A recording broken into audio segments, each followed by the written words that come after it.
தந்தி தொலைக்காட்சி நேயர்களுக்கு வணக்கம். நல்லதை சொல்வோம், நல்லதை செய்வோம், நல்லதே நடக்கும். ஒரு வாழ்வில் நல்லது நடக்க வேண்டும் என்று சொன்னால் நல்லதை சொல்ல வேண்டும், நல்லதை செய்ய வேண்டும். அந்த அடிப்படையில் இன்றைக்கு 4/3/2016 வெள்ளிக்கிழமை பூராடம் நட்சத்திரம் இரவு 2:08 வரை, பிறகு உத்திராடம் நட்சத்திரம். இன்றைக்கு நான் உங்களுக்கு சொல்ல இருக்கிற நல்ல கருத்து, ரொம்ப பேரு என்கிட்ட வர்றவங்க என்னுடைய மகளுக்கு மூல நட்சத்திரமா இருக்கு, அதனால வர்ற ஜாதகங்கள் எல்லாம் ஒண்ணு கூட பொருந்தல, மூலம் அப்படின்னு சொன்னாலே வேண்டாம்ன்றாங்க. நாங்க 4 வருஷமா கல்யாணம் பேசுறோம், எந்த தெய்வத்தை கும்பிட்டா முடியும் அப்படின்னு கேட்பாங்க. திருச்சியிலேருந்து ஒரு மிகப்பெரிய செல்வந்தர் வந்தார். நல்லா நாங்க நிறைய வசதியா இருக்கோம், என்னொன்னால் நாங்க கொடுப்போம், நல்ல மாப்பிள்ளையை எதிர்பார்த்திருக்கோம், ஆனால் மூலம் அப்படின்னு சொல்லி ஜாதகம் போனோம்னா ரிட்டர்ன் ஆயிருது, இதுக்கு என்னையா பண்றதுன்னு சொல்லி கேட்டாங்க. பொதுவாகவே மூலம் என்பது கேதுவுக்குரிய ஒரு ஆதிக்கம் உள்ள ஒரு நட்சத்திரம். ஆனாலும் மூலத்திலே பிறந்தவர்கள் வாழ்க்கை பாதை சீராக இருக்க வேண்டுமானால், நேராக இருக்க வேண்டுமானால், ஜோராக இருக்க வேண்டுமானால் யாரை வழிபட வேண்டும்? மூலத்திலே யார் பிறந்திருக்கா, எந்த தெய்வம் பிறந்திருக்குன்னு பார்க்கணும். நம்முடைய நட்சத்திரத்திலே பிறந்த தெய்வங்கள் இருக்கலாம், நாயன்மார்கள் இருக்கலாம். அப்படி இருப்பவர்களே யார் இருக்கிறார்களோ அவர்களை போய் அண்டினால் நமக்கு நல்ல பலன் கிடைக்கும். தெய்வ அம்சத்திலே பார்த்தால் விலங்காக இருந்த அந்த அனுமன் இருக்கிறாரே, விலங்கிலே பிறந்திருந்தாலும் வியக்கும் வாழ்வை அமைத்துக் கொடுப்பவர் அந்த அனுமனா. அந்த அனுமன் ராமனுக்கு தோழனாக இருந்து, ராமதூதனாக இருந்து சேவை செய்தவன், சொல்லின் செல்வராக பெயர் பெற்றவன். அப்படிப்பட்ட அனுமன் பிறந்த நட்சத்திரம் மூலம் நட்சத்திரம்.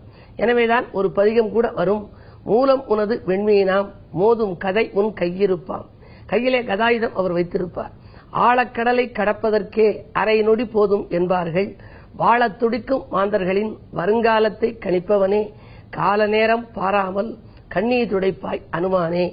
சனியின் பிடியில் சிக்கியவர் தகவுடன் உன்னை தொழுதாலோ, இனிய வாழ்வை தந்திடுவாய், என்றும் துணையாய் இருந்திடுவாய்.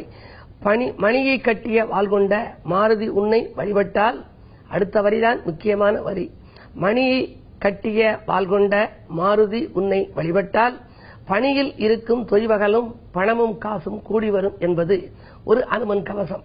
இது ஒரு 10 ஆண்டுகளுக்கு முன்னாலே நான் எழுதிய கவசம். மணி கட்டிய ஆஞ்சநேயர் இருக்கிறாரே, அவற்றை இருக்கிற இடம் தேடி போய் நீங்கள் இந்த மூல நட்சத்திரத்திலே பிறந்தவர்கள் வழிபாடு செய்தால் உடனடியாக அவர்களுக்கு வாழ்க்கையிலே ஒரு பெரிய விமோச்சனம் ஏற்படும். அனுமனுக்கு வடைமாலை சாத்தலாம், வெற்றிலை மாலை அணிவிப்பார்கள், துளசி மாலை அணிவிக்கலாம், மலர் மாலை அணிவிக்கலாம். இதிலே எல்லாம் என்ன பலன்? ஏன் அனுமனுக்கு வடைமாலை சாத்தினார்கள் என்று சொன்னால், உளுந்து சேர்த்து செய்வது வடை. உளுந்து நாம் சாப்பிட்டால், உளுந்தங்களி சாப்பிடுவார்கள் சிலர், சாப்பிட்டால் உடலுக்கு பலம் வரும், ஆரோக்கியத்தை நன்றாக சீராக வைத்திருக்கும். ஆகினாலே அனுமன் பலம் வாய்ந்தவன். அனுமனை கும்பிட்டால் கூட அந்த கும்பிடுபவர்களுக்கு அவன் அருளாலே பலம் கிடைக்குமா உடம்பிலே. ஆரோக்கிய தொல்லைகளை அகற்றுபவன் அனுமன். ஆகினாலே அவருக்கு வடைமாலை நீங்கள் அணிவித்தால் தடைகள் அகலும். வெற்றிலை மாலை அணிவித்தால் வெற்றி உங்களுக்கு வந்து சேரும். வெற்றிலை மாலை ஏன் அணிவிக்க வேண்டும் என்றால், சீதா பிராட்டியை பார்க்கின்ற பொழுது சீதை அனுமன் தலையிலே வெற்றிலையை வைத்து சத்தியம் செய்தாளாம். எனவே வெற்றிலை அனுமனுக்கு பிடித்தது. அது வெற்றி இலை அல்ல, வெற்றி இலை என்பதை நீங்கள் தெரிந்து கொள்ள வேண்டும். ஆகையினாலே வெற்றிலை மாலை அணிவித்தால் உங்கள் வாழ்க்கையிலே வெற்றி கிடைக்கும். சரி, துளசி மாலை அணிவித்தால் துயரங்கள் தீரும். விஷ்ணுவுக்கு உகந்தது துளசி. எனவே ராமபிரானுக்கு உகந்த அந்த துளசியை அணிவித்தால் துயரங்கள் தீரும். மலர் மாலையை அணிவித்தால் நலமான வாழ்க்கை உங்களுக்கு வந்து சேரும். எனவே மூலம் என்று சொன்னாலே நீங்கள் முகம் சுளிக்க வேண்டாம். பொதுவாகவே பெண்கள் பிறந்தது மூலம் என்றால் கூட பிரச்சனை இல்லை, ருதுவானது மூலம் என்றால் தான் நாம் பரிகாரங்களை தேடிச் செல்ல வேண்டும். மன்னவன் ஜனித்த நாளும் மாதவள் பூத்த நாளும் நோக்கு என்று நாடி ஜோதிடம் சொல்கிறது.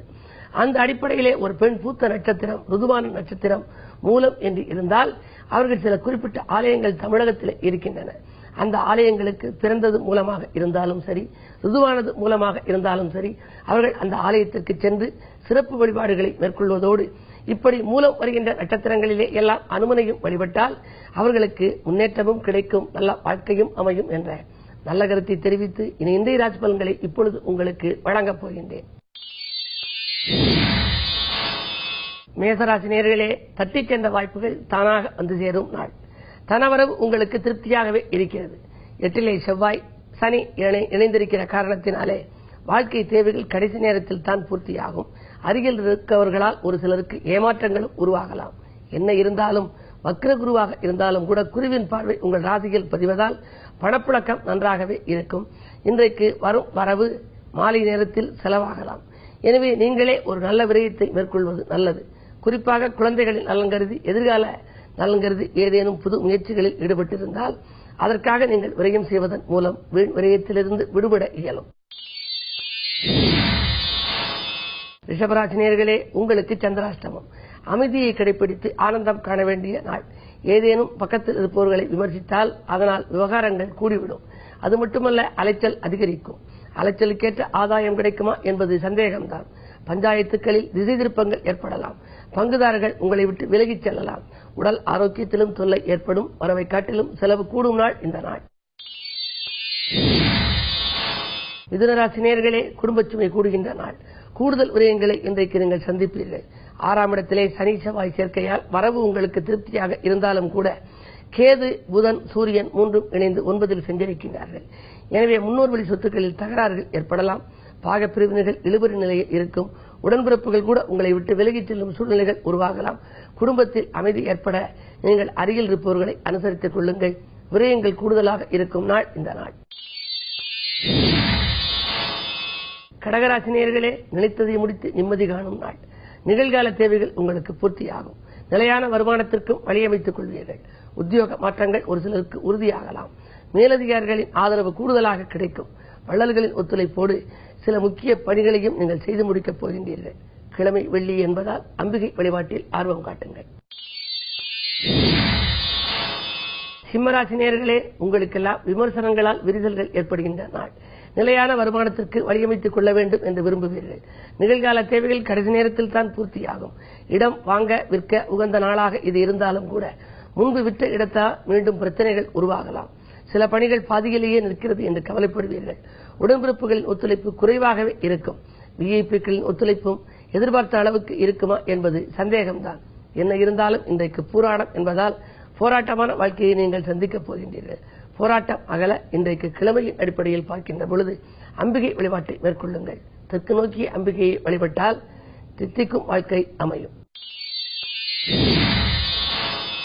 கன்னிராசி நேயர்களே, உங்களுக்கெல்லாம் வாழ்க்கை தேவைகள் கடைசி நேரத்தில் பூர்த்தியாகும் நாள். இன்றைக்கு வழக்குகள் சாதகமாக முடியலாம். 12இலே குரு இருக்கிறார். கேந்திராதிபத்திய தோஷம் பெற்ற கிரகம் 12இல் இருக்கின்ற பொழுது பயணத்தால் பலன் கிடைக்கும். தூரதேசத்திலிருந்து அனுகூல தகவல்கள் வந்து சேரலாம். வீடு வாங்க விற்க எடுத்த முயற்சிகளிலும் ஆதாயம் உண்டு. குறிப்பாக சொத்துக்களால் ஆதாயம் கிடைக்கும் நாள் என்று கூட சொல்லலாம். சொந்தங்கள் உங்கள் குணமறிந்து நடந்து கொள்வார்கள். துலாம் ராசி நேயர்களே, பணிகள் பாதியிலேயே நிற்கும் நாள். பல பணிகள் பாதியிலேயே நிற்கலாம். பரபரப்பை குறைத்துக் கொண்டு செயல்படுவதுதான் நல்லது. எதிர்பாராத விதத்தில் இல்லம் தேடி நல்ல தகவல் ஒன்று மாலை நேரத்தில் வரலாம். இருந்தாலும் காலை நேரத்தில் உங்களுக்கு மனதுக்கு கசப்பு தரும் தகவல் ஒன்று வந்து சேரப்போகிறது. காரணம், 2ஆம் இடத்திலே சனி செவ்வாய் சேர்க்கை. சனி செவ்வாய் சேர்க்கை இரண்டும் இணைந்திருக்கும் வரை குடும்பத்தில் குழப்பங்கள் அதிகரிக்கும். குதூகலங்கள் குறையும். கூட இருப்பவர்களை அனுசரித்து செல்வதன் மூலமே ஆதாயம் கிடைக்கும். வழிபாட்டில் முழுமையாக கவனம் செலுத்துங்கள். நம்பிக்கையோடு நீங்கள் வழிபாடு செய்தால் வாழ்க்கை நலமாக அமையும். விருச்சிக ராசி நேயர்களே, வருமானம் உயரும் நாள். வரன்கள் வாயில் தேடி வரப்போகிறது. திருமணத்தடை அகலும். நேற்று பாதியில் நின்ற பணி இன்று மீதியும் தொடரும். அரசு வழியில் எதிர்பார்த்த சலுகைகள் கிடைக்கும். அரசியல்வாதிகளாலும் உங்களுக்கு நன்மை உண்டு. பொது வாழ்வில் இருப்பவர்களுக்கு புதிய பொறுப்புகளும் பதவிகளும் கிடைக்கும் நாள் இந்த நாள். தனுசு ராசி நேயர்களே, குருச்சந்திர யோகம் செயல்படும் என்று தாராளமாக செலவிட்டு மகிழப் போகின்றீர்கள். ஏராளமான நண்பர்கள் உங்களுக்கு பழக்கமாக இருந்தாலும் ஒரு சிலர் உங்களுக்கு இன்று உதவிக்கரம் நீட்ட முன்வருவர். தங்கம் வெள்ளி வாங்குவதில் அக்கறை காட்டுவீர்கள். தைரியமும் தன்னம்பிக்கையும் கூடும். வீடு கட்டும் முயற்சியில் ஆர்வம் உண்டு. 3இலே கேது இருப்பதால் முன்னேற்ற தடைகள் ஏற்படுமோ என்று கவலைப்பட வேண்டாம். குருவின் பரிபூர்ண பார்வை இருப்பதால் உடன்பிறப்புகளும் ஒத்துழைப்பார்கள். அலைச்சலுக்கேற்ற ஆதாயம் உண்டு. மகர ராசி நேயர்களே, உங்களுக்கெல்லாம் இன்றைக்கு எண்ணங்கள் எளிதில் நிறைவேறும் நாள். இல்லத்தில் சுபகாரிய பேச்சுக்கள் முடிவடைவதற்கான அறிகுறிகள் தென்படுகின்றன. நண்பர்களின் ஒத்துழைப்பு நல்லவிதமாகவே இருக்கிறது. ஆரோக்கியம் சீராகி ஆனந்தப்படுத்தும். அடுத்தவன் நல்கிறது எடுத்த முயற்சிகளிலும் ஆதாயம் உண்டு. கும்பராசி நேயர்களே, உங்களுக்கெல்லாம் ஆரோக்கிய தொல்லை அதிகரிக்கும் நாள். அடிக்கடி மருத்துவ செலவுகள் ஏற்பட்டுக் கொண்டிருக்கிறது என்று கவலைப்படுவீர்கள். ஒரு நோய் குணமடைந்தால் மற்றொரு நோய் உங்களுக்கு வந்து சேரலாம். காரணம், ஜென்மத்திலே கேது. சர்ப்பதோஷத்தின் பிடியில் சிக்கியிருக்கிறீர்கள். வரவும் செலவும் சமமாகும் நாளாகவும் இந்த நாள் அமைகின்றது. சர்ப்பசாந்தி பரிகாரங்களை கூடிய விரைவில் செய்து கொள்ளுங்கள். அப்பொழுதுதான் சந்தோஷத்தை நிலையாக தக்க வைத்துக் கொள்ள இயலும். மீனராசினியர்களே, பயணங்களால் பலன் கிடைக்கும் நாள். தூரதேசத்திலிருந்து வரும் அழைப்புகளை ஏற்றுக்கொள்ளலாமா என்று சிந்திப்பீர்கள். தொலைபேசி வழி தகவல் மகிழ்ச்சி தரும். பாதியில் இந்த கட்டிடப்பணி மீதியும் தொடரும். வெளிவட்டார பழக்க வழக்கம் விரிவடையும். வாங்கல் குடுக்கல்களே ஒழுங்காகும். இந்த நாள் உங்களுக்கு ஒரு இனிய நாள். மேலும் விவரங்கள் அறிய தினத்தந்தி படியுங்கள்.